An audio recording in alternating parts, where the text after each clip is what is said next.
আমি অস্ট্রেলিয়ায় থাকতাম। দেশে ফিরে প্রেমিকা সুমিকে বিয়ে করি। সুমি ইংরেজিতে অনার্স করেছে। তার আবদার সে এখনই জব করবে।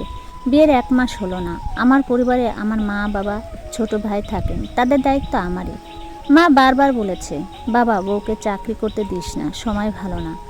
আমি মায়ের কথা শুনিনি, কারণ আমি আমার স্ত্রীকে খুশি দেখতে চাই। তবুও সুমিকে বলেছিলাম, দেখো আমার তো আলহামদুলিল্লাহ টাকার অভাব নেই, কী দরকার তোমার জব করার। সুমি বলল, টাকার জন্য জব করতে চাই না, নিজের পায়ে দাঁড়াতে চাই। আমি শিক্ষিত মেয়ে, ঘরে বসে থাকার জন্য তো পড়াশোনা করিনি। যাই হোক, আমিও বারণ করলাম না। আসছে আরও 1 মাস পর একটা বাইরের কোম্পানিতে পিএ হিসেবে জয়েন করলো। পিএ ছাড়াও তার দায়িত্ব ছিল বাইরের ক্লায়েন্টদের অ্যাটেন্ড করা।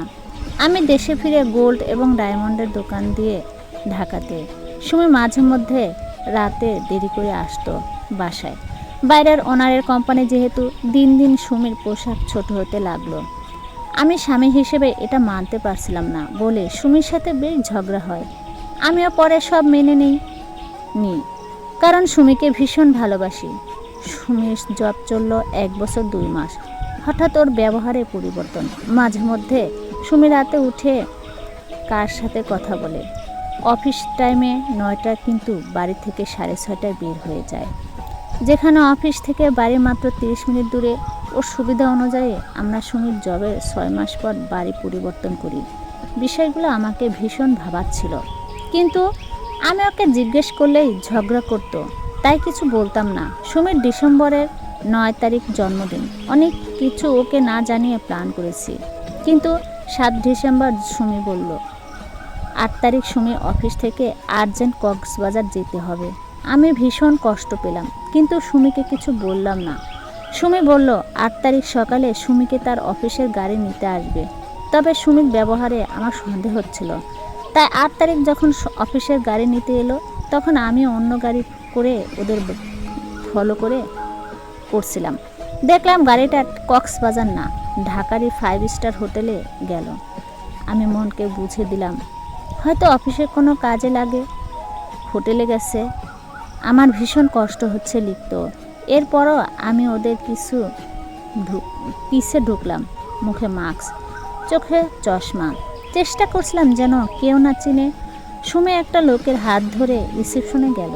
কিছুক্ষণ দাঁড়িয়ে কথা বলল, এরপর চাবি নিল। এরপর তারা দুজন অন্যদিকে চলে গেল। আমি যেতে পারিনি ওদিকে, কারণ আগে আমাকে রিসেপশনে কথা বলতে হবে, যেহেতু 5 স্টার, তাদের রুলস আছে। আমি রিসেপশনে কথা বললাম, প্রশ্ন করলাম, একটু আগে যারা এসেছিলেন তারা কেন এসেছে। আমাকে বলল, সরি, আমরা কোনো ইনফরমেশন দিতে পারবো না, এটা আমাদের রুলসের বাইরে। আমি লজ্জা না করে রিসেপশনের মেয়েটিকে সব বললাম। উনি এরপর আমাকে বলে, সরি স্যার, আমি কোনো ইনফরমেশন দিতে পারবো না। ঝামেলা মনে করে পাশে থাকা আরও 2জন ছেলে এগিয়ে এলো। মেয়েটি ওদেরকে আমার কথা বলল। আমিও ছেলে 2জনকে রিকোয়েস্ট করলাম। তারা বলে, স্যার, রুলসের বাইরে গেলেও সমস্যা হবে। আমি উপায় না পেয়ে তাদের 3জনকে টাকা অফার করলাম। কতটা অসহায় ছিলাম আমি কেউ বুঝবে না। 3জনকে 1.5 লাখ টাকা অফার করছিলাম, শুধু ওরা কেন এসেছে তা জানার জন্য। কষ্টের টাকা। জানতে পারলাম তারা কাপল রুম নিয়েছে, এবং যে লোকটির সাথে এসেছে সে অনেক ধনী। এক একদিন এক এক মেয়ে নিয়ে এই হোটেলে আসেন। হোটেল বুক করার আগে নাকি রুমটা হানিমুন কাপলের মতো সাজাতে বলেছেন। সুমিকে কল দিলাম, সুমি ধরে না। সকাল থেকে বিকেল পর্যন্ত কল দিলাম। এরপর কল ধরে অভিনয় শুরু, যে যান, আমি গাড়িতে ছিলাম, জার্নিতে শরীর খারাপ লাগছে, অসুস্থ হয়ে গেছি, ফোন সাইলেন্ট ছিল, মাফ করে দাও। আমি বললাম, নাটক বাদ, তুমি যে হোটেলে আসো, আমি ওই হোটেলের নিচে আসি, শেষ একবার দেখা করো, আমি এরপর ডিভোর্স লেটার পাঠিয়ে দিচ্ছি। সুমি বলে, কি বলো জান, অন্য কাউকে দেখছো কি নাটক? এটা বলে ফোনটা কেটে দিল। সুমি আর এলো না। এরপর থেকে ওর ফোন বন্ধ। এরপর সুমি হয়তো ভয়ে আমার বাড়িতেও আসেনি, শেষ কথা বলেনি। 6 মাস পেরিয়ে গেল, কেউ কারো খোঁজ নেয়নি। ডিভোর্স দেবো কিনা ভেবেছি। এরপর আমি ওকে ডিভোর্স পাঠাই।